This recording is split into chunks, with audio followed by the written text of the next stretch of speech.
जय माता दी। राम राम। जय जय श्री सीताराम। मैं पंडित शेष नारायण उपाध्याय आप सबके बीच में एक सुंदर कथा लेकर के आया हूँ। कथा एक कसाई की है, एक गाय की है और एक पंडित जी की है।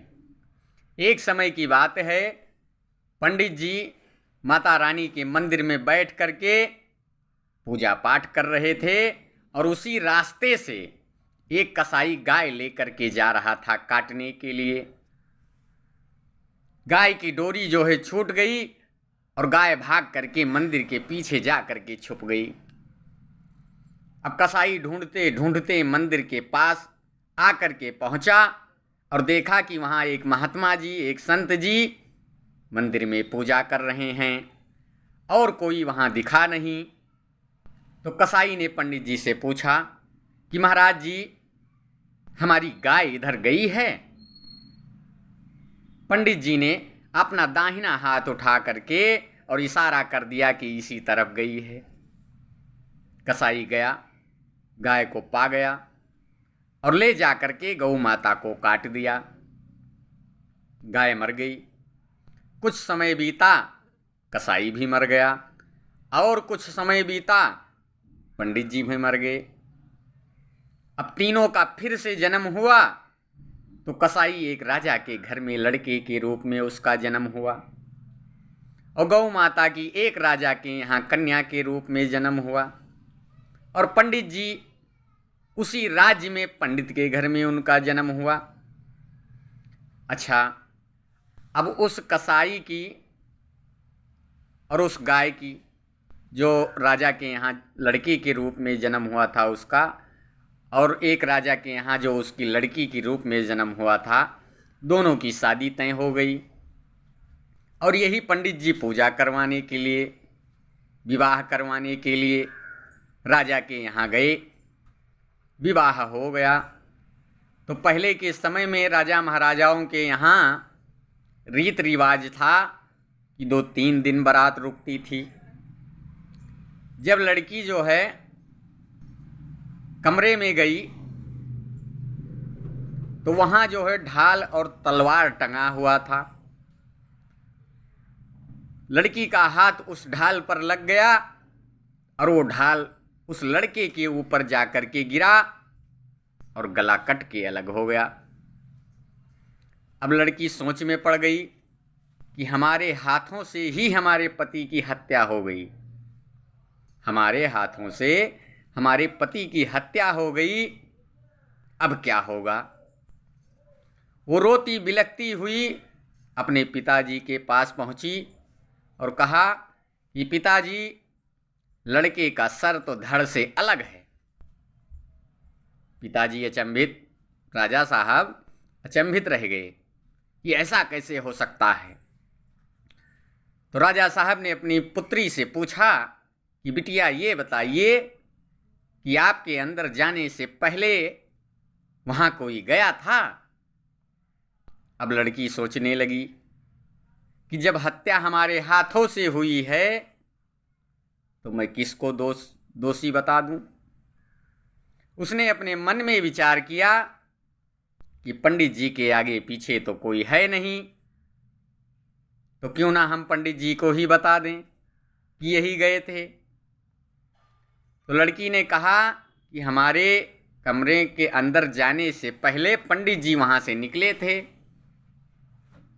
अब राजा साहब ने पंडित जी को जो है मृत्यु दंड का सुना दिया कि पंडित जी को मृत्यु दंड दे दिया जाए। अब पंडित जी बेचारे परेशान कि हमने कोई अपराध भी नहीं किया और हमें जो है मृत्यु दंड मिल रहा है। अपने मन में विचार करने लगे पंडित जी कि हमने कोई दोष भी नहीं किया और हमें प्राण दंड मिल रहा है। दरबार में पंडित जी को बुलवाया गया कि अब इनको जो है भार में झोंकवा दिया जाए।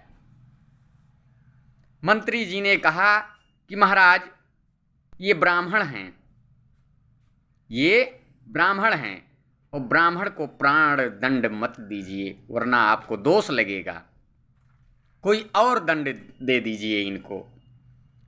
तो राजा साहब ने मंत्री जी से कहा कि मंत्री जी आप ही बताइए कि इन्हें कौन सा दंड दिया जाए।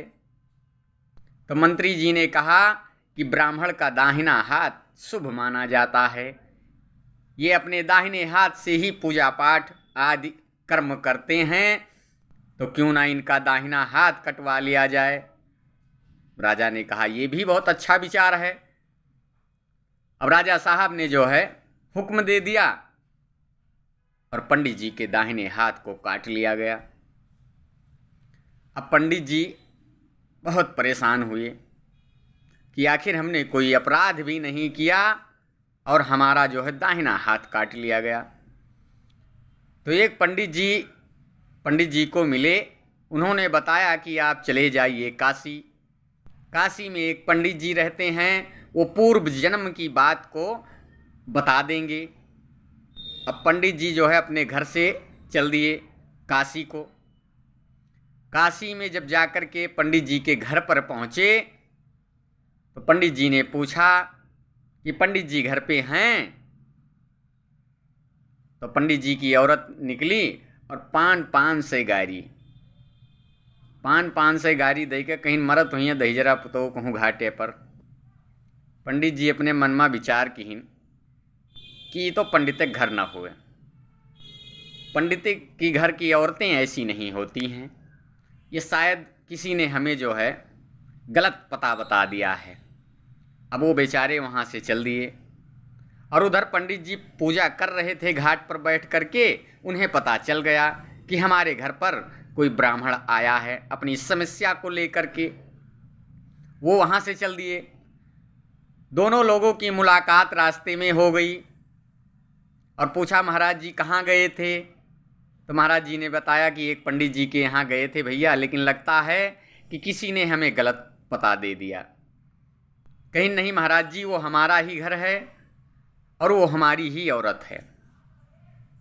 चलिए आप चलिए हमारे घर पर चलिए, फिर जो है आपकी समस्या को देखा जाए। कहीं हमारी समस्या छोड़ो, पहले आप आपन समस्या बताओ कि इतना कड़ाकुल मेहरारू पायो कैसे। तो कहीं निम्मन बड़ी लंबी कथा है। अब चलो घरे इत्मीनान में वहीं बैठी, तब आप कहाँ बताई। तो बतावे लागे कि पिछले जन्म में जोन है हम पंडित रहन और ये पतुरिया रही।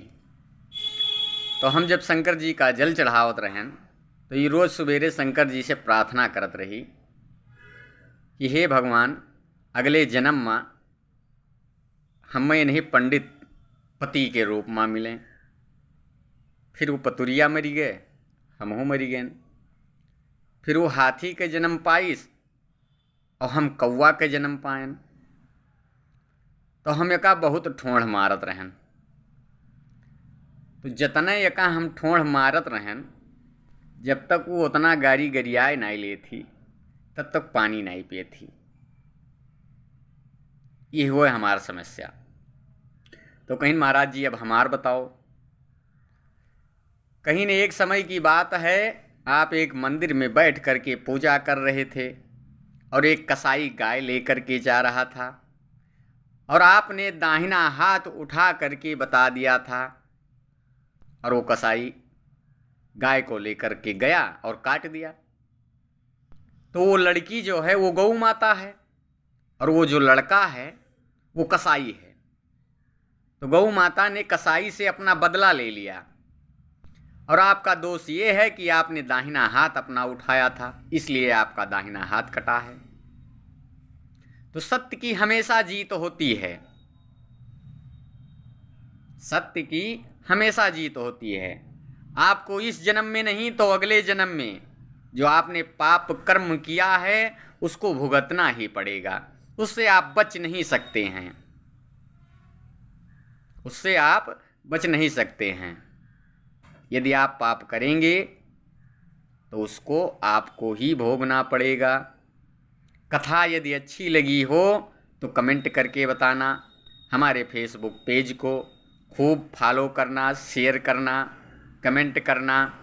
जय श्री राम, जय श्री सीताराम, जय माता दी। मैं कुलदेवी मंदिर अध्यक्ष पंडित शेष नारायण उपाध्याय आप सभी को सादर प्रणाम। जय जय श्री सीताराम।